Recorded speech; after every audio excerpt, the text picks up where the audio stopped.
Hello and welcome back to ThoughtBat. So Pogan is back, effectively from the dead. Anyone familiar with Pogan, who used to be known as the New American Left, and before that, Pogan, will be aware that about half a year ago he had hung up his headphones and left the YouTube arena for specific reasons still unknown to me. With that, his channel and all of his content was gone.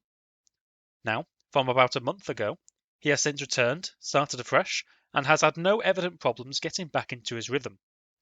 His subscriber count has skyrocketed to over 600 already, and I'm confident that it won't be long until he is back and beyond the size of his old channel at the time of its erasure. So why am I talking about this? Why am I waffling on about the return of what is effectively a rival content creator?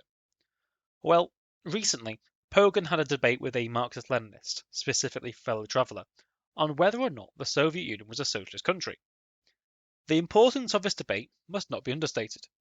Firstly, because the topic is key to the conflicting narratives which are coming from MLTube and BreadTube. The former accuses the latter of refusing to acknowledge the achievements of actual existing socialism, either out of a poverty of historical understanding or out of a fear of being demonized by liberal media. MLTube fears that by refusing to take example from the most successfully revolutionary states, the left's ability to organize and secure working class power will be weakened. BreadTube, on the other hand, accuses MLTube of hopelessly clinging to what was effectively a degenerative workers' state and ignoring the lessons of history to avoid similar missteps for future socialist projects. And it's the implications this debate has on future socialist projects which I consider to be the crucial takeaway. The debate was also important for both debaters on a personal level, as, running up to the deletion of Pogan's old channel, Fellow Traveler had conducted a series of response videos covering Pogan's essays on the USSR, with Traveler accusing Pogan of misrepresenting the history of the Soviet Union. Trav was one of the leading leftists rhetorically attacking Pogan by the time he left YouTube, and when Pogan eventually did fall off the internet, Trav ran a celebration stream, so clearly there's no love lost between the two. Pogan opened his argument with the audio quality of a Wii remote with a discussion of definitions.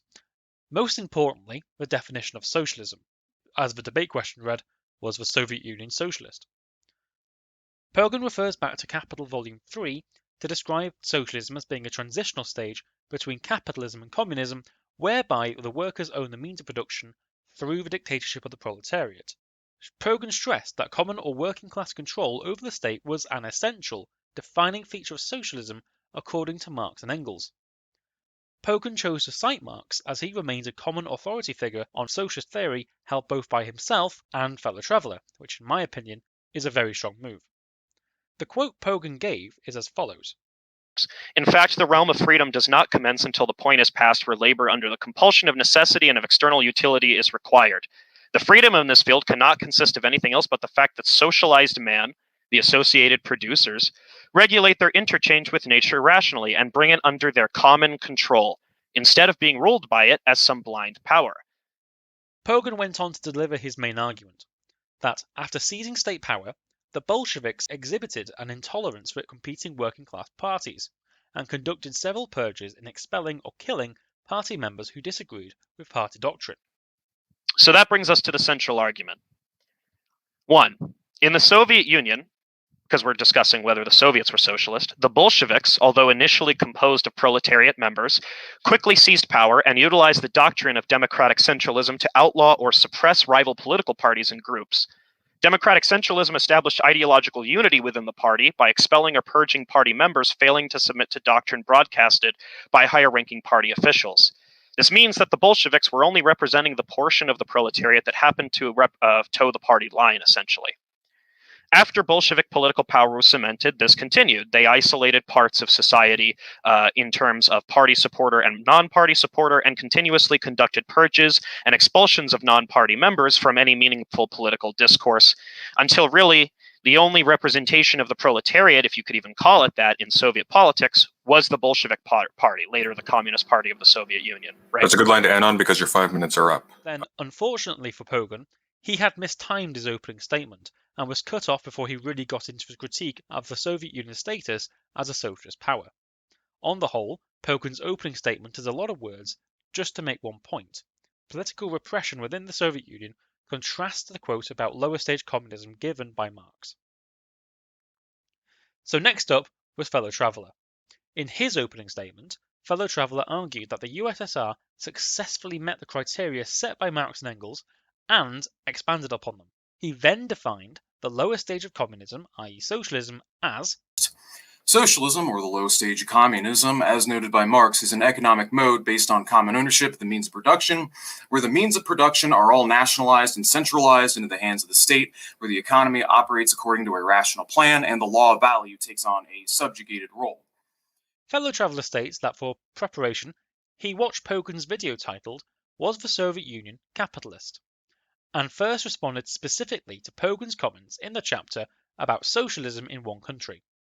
In that chapter, Pogan, still talking through a Wii remote, argued that Marxist-Leninists contest a broader line of Marxist thinking that a world revolution must first be necessary to dissolve capitalism and achieve socialism, and that Marxist-Leninists, instead, believe a singular region can become socialist while simultaneously resisting external hostile reactionary forces.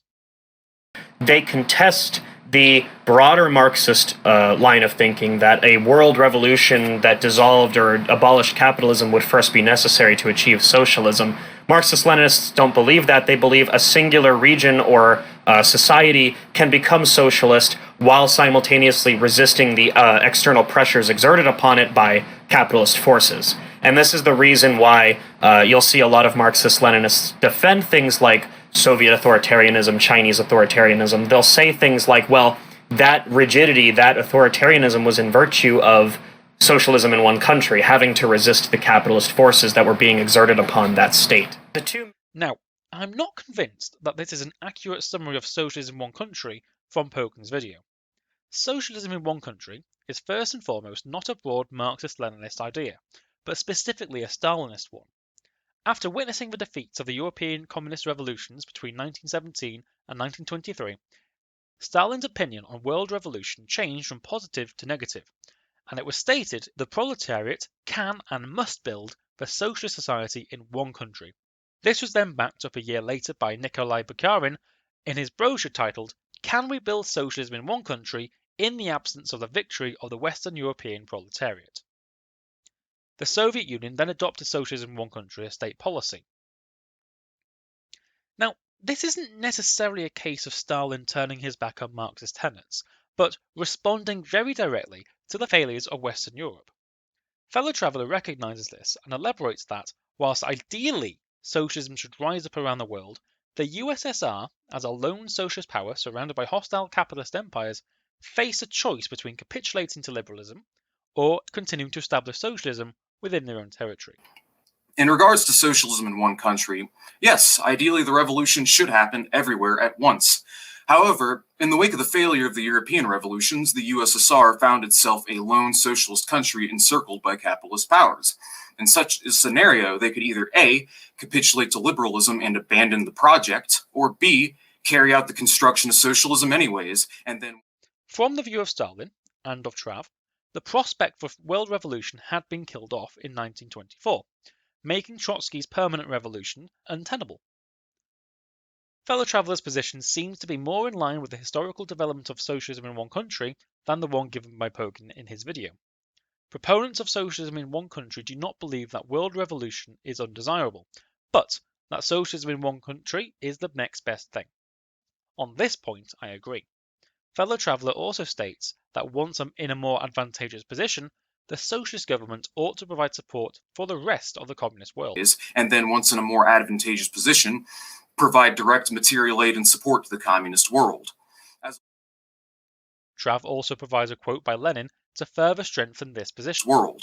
As alluded to by Lenin in his article titled "On the Slogan for a United States of Europe," socialism in one or even several countries is not only possible, but a likely outcome given historical patterns.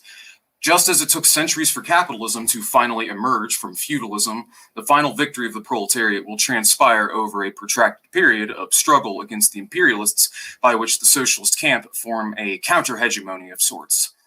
However, with all this said, and as much as I agree with Trav over Pogan on this specific point, it's a strange point to focus on because Pogan didn't cite socialism in one country as a reason why the Soviet Union wasn't socialist in either his opening statement or his previous video.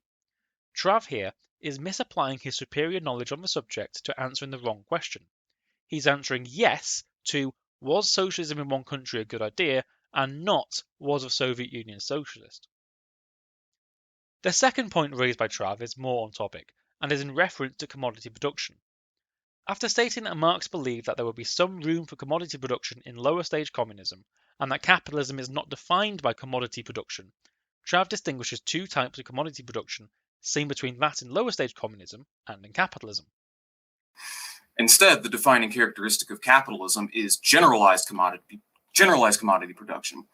Unlike simple commodity production, by which all small producers make their own products for sale on the market in exchange for money used to purchase means of subsistence, under capitalism, the producer, that is the capitalist, purchases labor power from the workers so that they may take the products manufactured by the firm for sale on the market. What we have here is a commodity money circuit where use values are produced in pursuit of exchanged value as to realize greater returns on investment. Under capitalism, the production process is now a socialized endeavor on part of dozens, hundreds, or even thousands of individuals rather than a one-on-one handicraftsman process by single individuals. Under socialism, the workers themselves are the producers and owners, manufacturing goods in accordance to a predetermined plan, utilizing labor inputs and material outputs. As under socialism, labor is now a socialized collaborative endeavor.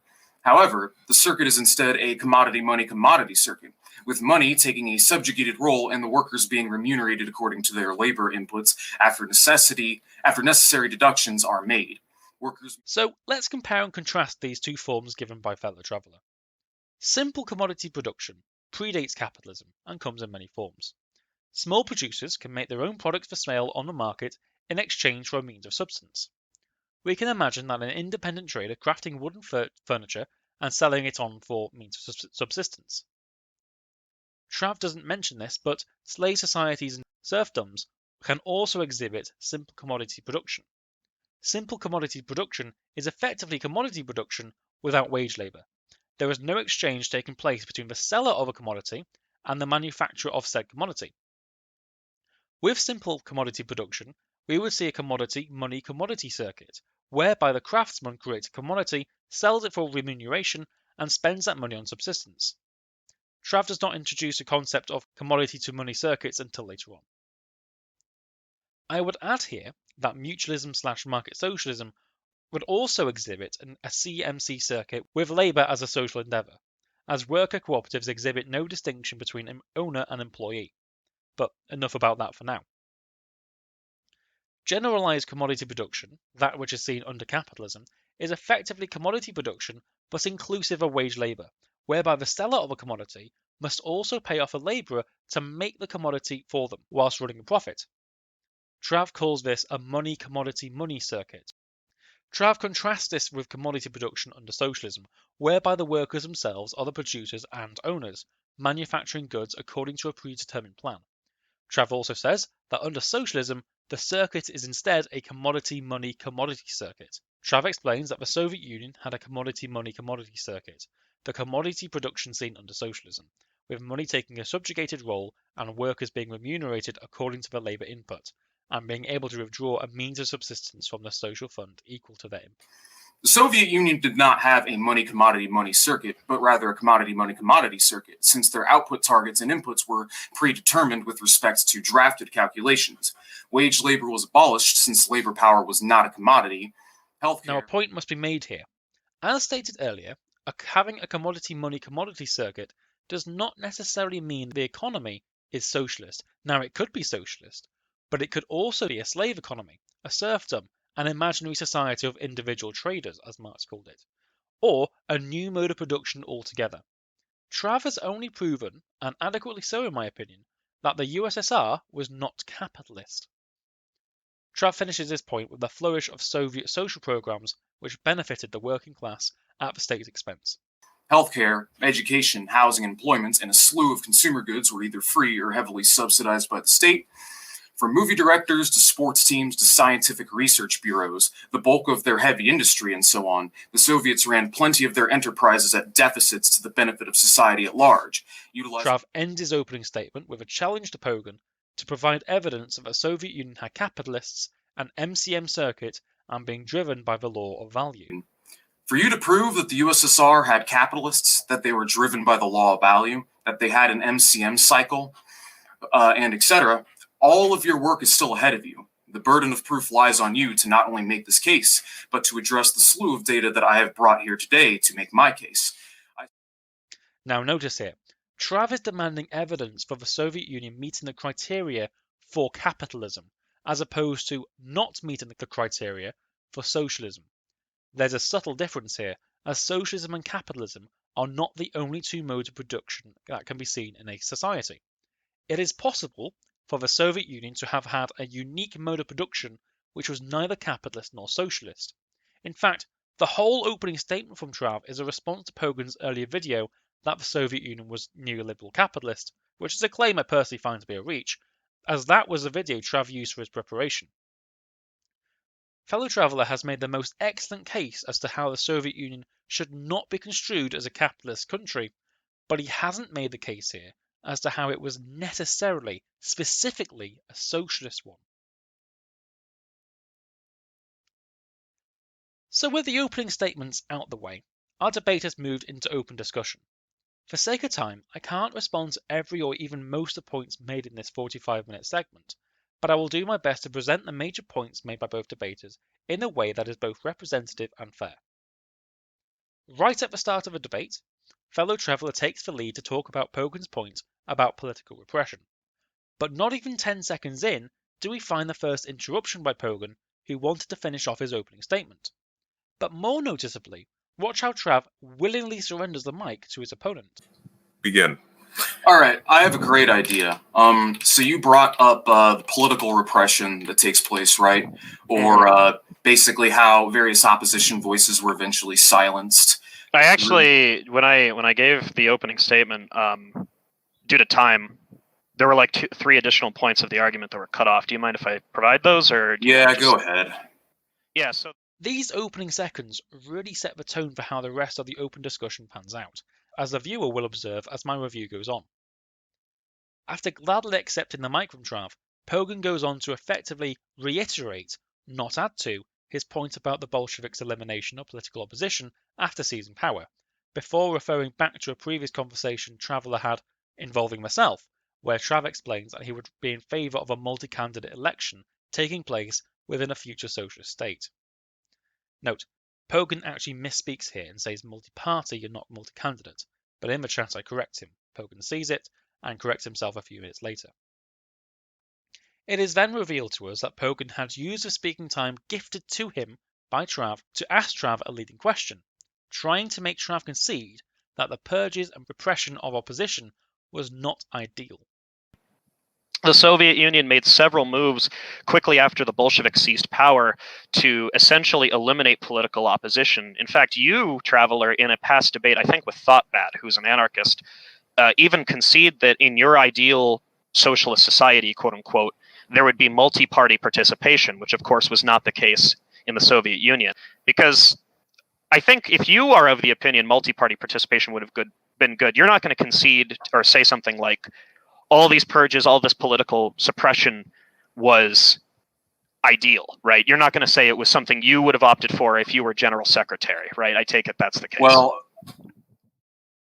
Trav, who was not an idealist, consistent with his own Marxist background, explains that the purges were a consequence of a genuine fear of enemies, i.e. within the country or the party, and to follow the pursuit of a correct party line.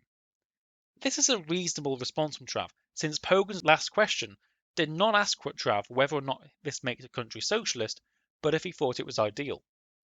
Even anarchists, from Proudhon to Makhno, would accept that the unideal conditions and circumstances may necessitate unideal political actions. Traveler goes on to respond to the broader argument Pogan made about a contrast between Marx and Engels' description of the dictatorship of the proletariat and about the political structure of the Soviet Union. Trav references literature describing the economic participation and economic activity of workers in elections, including essays describing Soviet elections, an 86-page book on worker participation in the USSR, 2 personal accounts, and even a quote from the CIA which gives a charitable description of Stalin's administration. Fellow Traveler has since sent me these documents, so although I have not read and digested them yet to give my analysis on those particular sources, I've since been busy writing this review, you can find them in the description below. Clearly, this is the backbone of Trav's argument, and an understanding of the level of workers' participation in running the economy is key to answering the debate question. However, as Trav is reading from the literature he has just sent Pogan, he is interrupted for a second time. Pogan contests that Fellow Traveler's sources are beside the point. But here's the quote by the CIA, the people that are basically tasked with slandering communism, admitting internally that it was a regime based on collective leadership. They say even in Stalin's time, there was collective leadership. The Western idea of a dictator within the communist setup is exaggerated. Misunderstandings on that subject are caused by a lack of comprehension of the real nature and organization of the communist power structure.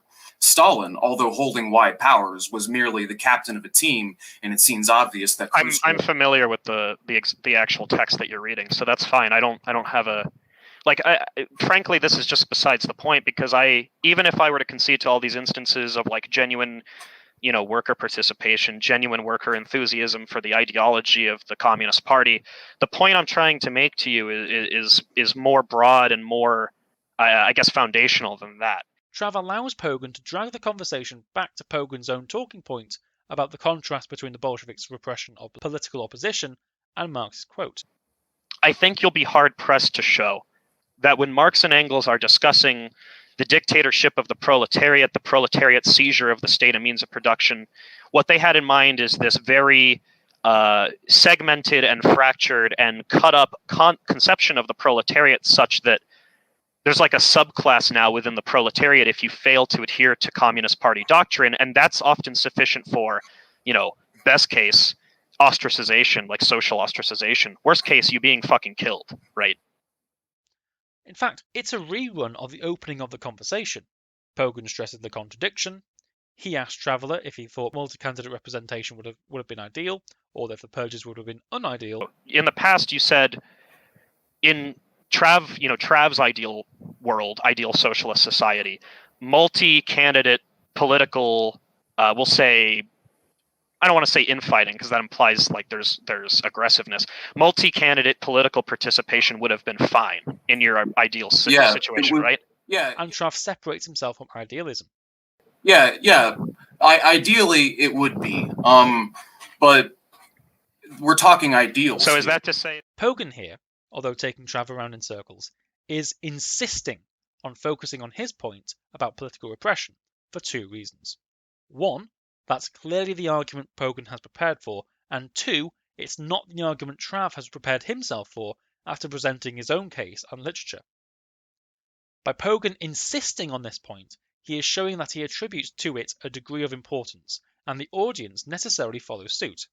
In fact, this reminds me of my teacher training. Yes, I'm a primary school teacher in real life, whereby insisting on a routine shows that you, the teacher, give the routine a level of importance, which in turn leads the students to also deem the routine to have importance. This is where the debate starts to leave Trav's control. Pogan's insistence in keeping to his talking point and Trav's lack thereof has meant not only is Trav talking about the point he doesn't want to talk about, or he's not prepared to talk about, but the audience want him to talk about Pogan's point and not his own. This is a problem of Trav's own making right from the start of the open discussion, after handing Pogan the mic without insisting on the literature that he was wanting to put on the table. But the problem is, if Trav were now to begin to insist on returning to his sources, he would be seen as avoiding Pogan's point, which the audience deemed as important. Trav is in a very difficult situation, which he can only get out of by weathering Pogan's storm and momentum. Trav surrendering the mic to Pogan, who only ever repeats the point he made just before his opening statement was cut off, and responding either with rejections of idealism or points about necessity, but disallowing himself the chance to insist on his own argument, is a recurring pattern throughout the discussion.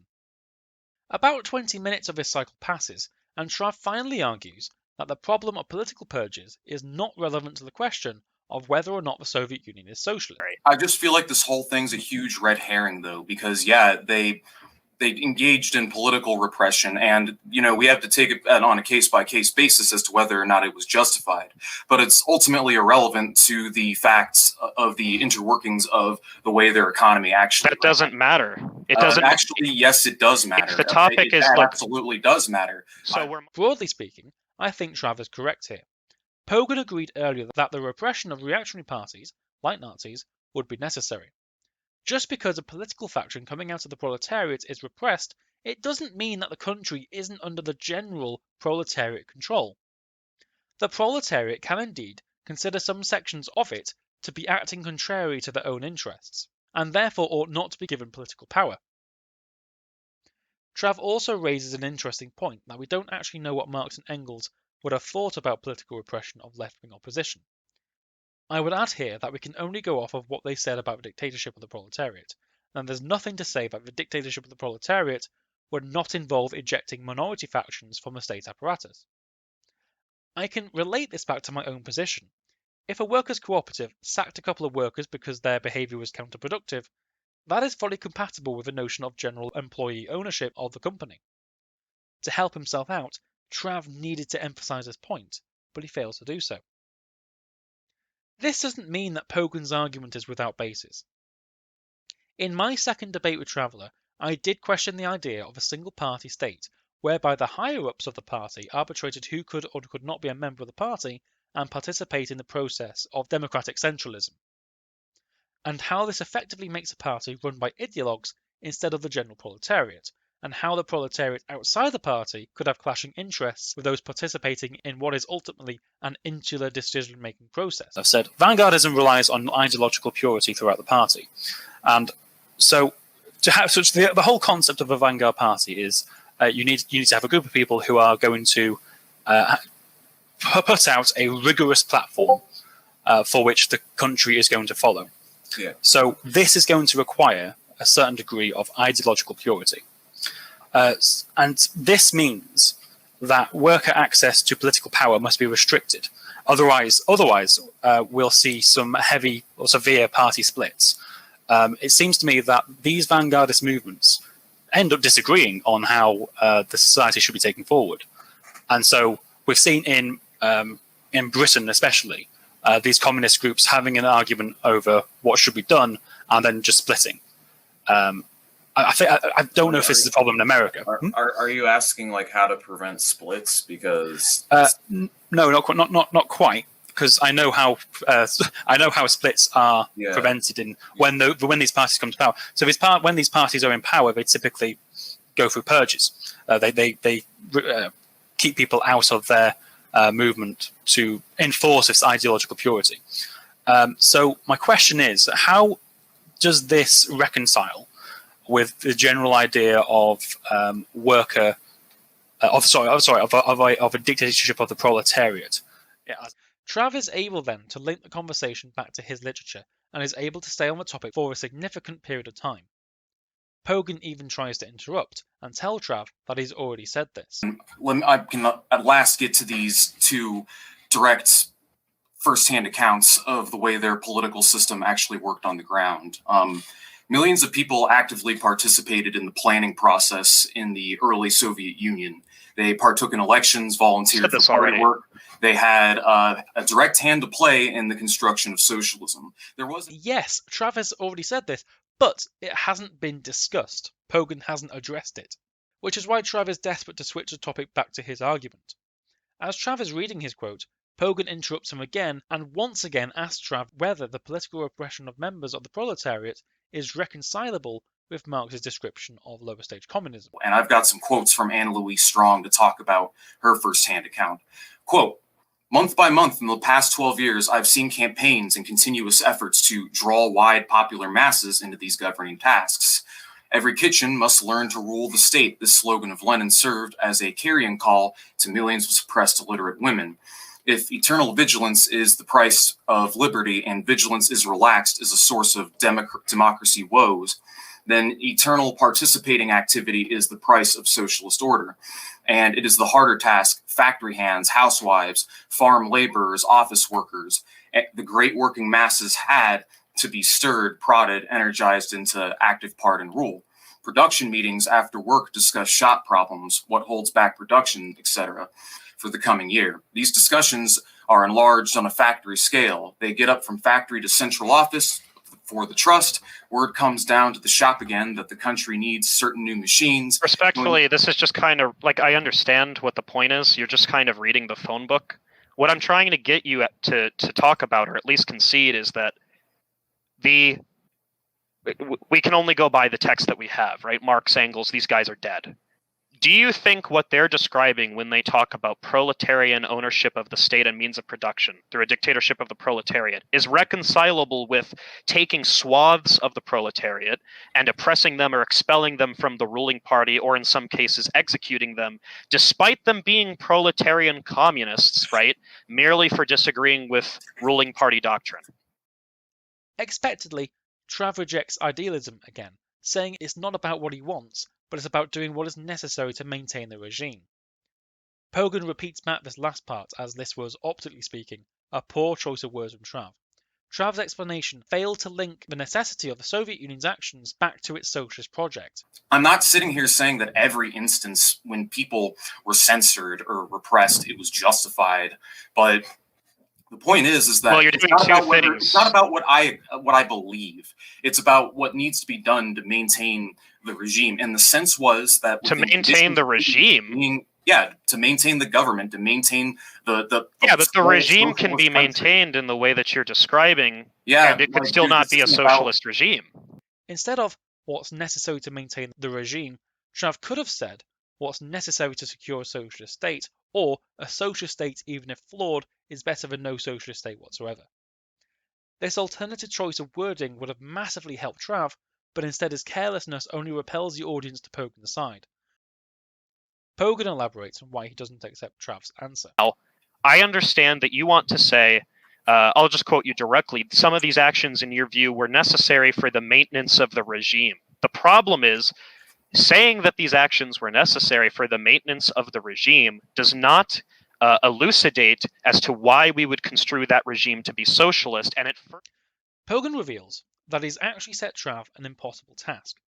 No argument could Trav have given would have proven that the purges elucidated, that is, made clear, as to why we would have construed the Soviet Union to be socialist. It is not Trav's position that purges equal socialism, just that the purges do not contradict the USSR being socialist. Maybe this was a misspeak by Pogan, but the implication of what he said following Trav's answer can be misleading. Trav then announces that he has some quotes from Lenin, someone who Pogan earlier acknowledged to be a good authority of Marxism in his opening statement. But we don't get to hear them because again he's interrupted by Pogan. Again, Trav doesn't insist on reading these quotes, so control is ultimately given back to his opponent.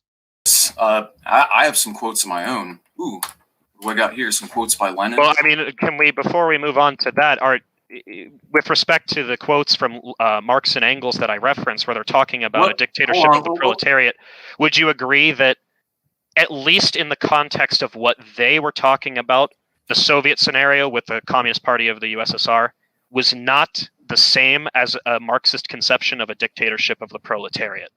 Notice earlier, the moderator, President Sunday, reacts to Trav's interruption and forces control back to Pogan. So the Russian people did no, seizure. Well, let me finish my point before you interrupt me. The point is, that's not germane to the point that we're talking about here, right? Even if I were to concede, just please let me finish. No, you're not. You're dodging my question. Hang on, fine. Trav, hang on. Pogan, 10 seconds, then Trav, go. See what Pogan does? He insists on speaking, and the mod obliges. Trav doesn't insist, and the mod lets it pass. You see, debate mods typically only react to interruption if the interrupted speaker protests the interruption. Otherwise, it looks like the speaker doesn't mind all too much, and so the mod doesn't either. From Sunday's perspective, there doesn't appear to be a problem to address. Trav's frustration becomes very apparent towards the closing minutes of open discussion. I know what happened. I just don't think what happened. Yeah, so do you think that's right? We were talking about an economic mode, and I have examples of people actively partaking. Wait, so socialism doesn't require a dictatorship of the proletariat? I keep trying. Please, I'm talking, but go ahead. I have firsthand accounts people who lived it, firsthand accounts, or from historians as well. Like, the idea that, like, it was just this top-down system where people had no freedom whatsoever is kind of a meme. And most of the people that were kicked out of the party during all purges, many of them were allowed back in. And second, I just want to reiterate the point once again that this has fuck all to do with the way that their economy actually operated. And I will get to this point. You will let me get to this point. As we have seen, but only with careful analysis, Trav's frustration is completely understandable. He spent the entire debate trying to get back to what he believes is the important point of discussion, the point which he has prepared for, but he's been denied through Pogan's assertion and insistence. But because Trav himself has not attempted to insist they stay on his topic, because Sunday has not been provoked into telling Pogan not to interrupt him, and because he has let his frustration silently build up, the audience can't sympathise with him. As they've watched this exchange, Trav's perspective has not been made obvious enough to them, so they are still sympathetic only to Pogan. Trav's frustration is still clear even after Sunday gives him the go-ahead to speak over Pogan's interruption.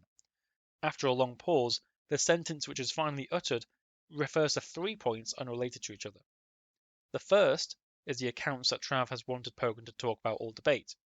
The second is the necessity of the purges during the siege of the Soviet Union, and the third is the hypothetical situation about America going communist, which was brought up early in the open discussion. I just want you to actually answer the question. Hang on, Pogan, let Trav make his reply. Sure. What's up? I was telling Pogan to let you make your reply. Do you want to say something else, or are you done? Yeah, no. Again, back to what I have right here, my accounts. Now, if you don't want me to read the quotes, that's fine. I can just send you the literature. But the point is that, yeah, the party came to answers and decisions on various topics and discussions. And it was ultimately, I don't think it really had anything to do inherently. I mean, I think ideologically it was part of it, but also a lot of it had to go in response and reaction to siege conditions. And the reason why I brought up the question of America earlier is if socialism were to occur within the United States, I mean, one way or another, political repression is going to, no, just 1 second. One way or another, political repression is going to happen no matter what economic system you're operating under. Finally, Trav complains that he has come to discuss economics, not the purges. You can hear the exhaustion and deflation in his voice. Again, I didn't come here to debate the efficacy of the purges. I came here to debate the interworkings of the Soviet. No, you came here to debate. Look, you came here. And I feel like this whole thing is one giant red herring. I'm not going to lie. You can feel that way if you like. You came. But at this point, it was too late. The audience has already been convinced by Pogan that it's the purges that matter, not Trav's literature, no matter how important it may be. The last 10 minutes is spent on the same point Pogan had been making for the previous 30, but Trav slips, probably still out of frustration, and claims Pogan is making a moral argument. Well, Pogan hadn't made a moral argument, as Pogan delightfully riposts, and now Trav is being made out to be misrepresenting his opponent. Pogan begins to twist the knife and even accuses Trav of question dodging. But the question that I asked you was predicated purely on political and ideological grounds, and you've made a very pronounced effort to dodge that question at all costs. I haven't dodged it. I keep answering it. If we're being honest, Trav hasn't dodged a question. He has provided arguments as to why whether he finds the purges ideal or not doesn't matter, and he has argued for their necessity. The one thing Trav hasn't done is link it back to socialism, which can be done with a quick sentence like, it was either socialism with purges or no socialism at all, or cutting a minority of the proletariat away from political power doesn't mean there's no longer a dictatorship of the proletariat. It's easier said than done, but easy answers are not so easy to give in the heat of the argument. Knowing that there was only 5 minutes to go, Trav seems to try to guess what Pogan's motives are, which is a mistake. First, he says it seems like Pogan had a problem with authoritarianism, but Pogan rejected the position and restated his point. Are you familiar with On Authority, the document On Authority, speaking of Marx and Engels? Yes, it's a work by Engels with respect to the topic of authoritarianism and what's construed to be authoritarian. Yes. Yeah, exactly. So, again, why do anti-authoritarians not confine themselves to crying out against political authority? I've read the piece. Are you making the case that I think the Soviet Union was authoritarian, therefore not socialist? Because that would be a bad faith representation. That's what it sounds like. Okay, so I'll just. Then Trav asked if it was democratic centralism that Pogan took issue with. Again, Pogan declined to answer and restated his point. Understand? It sounds like do you have an issue with Vanguardism and democratic centralism in general? Because that's what this is sounding like to me. What does it matter if I have an issue with X or Y? I'm merely pointing out a conflict in the text. Then Trav made the morality get again. And again, Pogan restated his position. Talking about because there were certain lines that were not allowed in the party because a party came to its own line, and because they enforced party discipline and democratic centralism, that was somehow unjustified or not compatible. It's not about some bizarre ethical moral case that you keep trying to like pigeonhole me into making. I'm not making an ethical case. I'm saying the tactics and political strategies utilized by the ruling Communist Party in the Soviet Union directly conflict with what Marx and Engels are discussing with respect to a dictatorship of the proletariat. So, being unable to grasp Pogan's interior motives, Pogan looked as though he had a point that Trav can't respond to, despite Trav actually answering several times. Until Trav responds to Pogan's quote from Marx and says that the quote is actually talking about the final stage of communism, not lower communism. Pogan disagrees, but before they can go any deeper, and just as Trav introduces the Stalin Constitution, President Sunday finally calls time, and Trav lets out a sigh of frustration. Do you want me to go through the Stalin Constitution? No, absolutely not, because we are actually going to go into audience questions now, Trav. If you guys want to give like a final statement for 30 seconds each. Trav's closing statement gives a description of democratic centralism, says the USSR adhered to the model, and states that he wishes he was able to go through the primary sources. Pogan's closing statement ends with one final reiteration of the point he's been making for the previous hour. The Q&A didn't exhibit any new points that either debater didn't bring up during the open discussion, other than Pogan admitting that socialism hadn't been achieved anywhere in the world at any point in time, so I'm not going to dwell on it for too long. But I will, if I may, raise an issue I had with Sunday's handling of the replies to answers during the Q&A. First, there was no clear ground rules given to how the replies would be handled. This might be deliberate, as Sunday may have wanted to provide an opportunity for a back and forth, but still, the rules weren't stated. Sometimes, Sunday didn't even follow through on what he said would happen. For example, do you mind if I finish? Hang on, Trav. No, this wasn't the case. Hang on, I just want to finish Trav. my statement. Pogan, 10 seconds, then Trav will give you a last reply. I'm just trying to figure out what exactly the alternative is. I'm going to allow Pogan a final reply to that, but then we're going to move on to the next question. Okay. Watching this as a teacher, this lack of consistency puts me on edge. For upcoming debates on Sunday Showdown, I would suggest ground rules for the replies and answers during the Q&A section to be decided upon by Sunday and be made clear to the debaters. For example, the person who the question was for gets the last word on that question, like answer, response, then last word, move on. But at last, the debate was over, and so I come to my conclusion. This debate had been a long time coming. Given the importance the debate has on a practical level in terms of how we should model a potential future social society in the West, and the personal venom between both debaters, the debate was surprisingly civil, which is a credit to both participants. Even though Trav came away clearly the more frustrated, he never once threw an insult or even raised his voice at Pogan, which is certainly an admirable display of discipline. Pogan's approach was pretty simple. He made one single argument throughout the whole debate, and that was the political repression of opposition leftist groups is incompatible with the concept of a dictatorship of the proletariat as given by Marx and Engels. In terms of points, Trav had plenty, such as the definition of a lower stage communism, socialism in one country being the correct and necessary path in the wake of the failures of Western revolutions, backed up with quotes by Lenin, commodity production of the Soviet Union, contrasting that with capitalism and being compatible with that of socialism, the rejection of idealism, the necessity to hold a party line against internal antagonists, first-hand accounts of people and historians who experienced the Soviet experiment, essays describing the Soviet electoral system, statements on the Stalin Constitution, repression of minority sections of the proletariat, not meaning that a dictatorship of the proletariat has not been realized, that Pogan's quote doesn't actually deal with the dictatorship of the proletariat. Just listing these points all together makes it sound like Trav has a much stronger case, but you get a very different feeling when watching the debate in real time, simply due to the lack of insistence on Trav's part to hold Pogan on the economics argument. Not only this, but Pogan had the easier position to argue for in the first place and keep people on side. Trav is making defences of actions which, at least at first glance, are discomforting to hear about. Political repression, siege mentality, doing what is necessary to maintain the regime, etc. Pogan is arguing the point that we've all learnt from the comfort of our schools, that the Soviet Union was an oppressive tyranny. After careful analysis and digesting all the points made, I think Trav has made a very reasonable case, which could, and perhaps should have been, much further expanded on.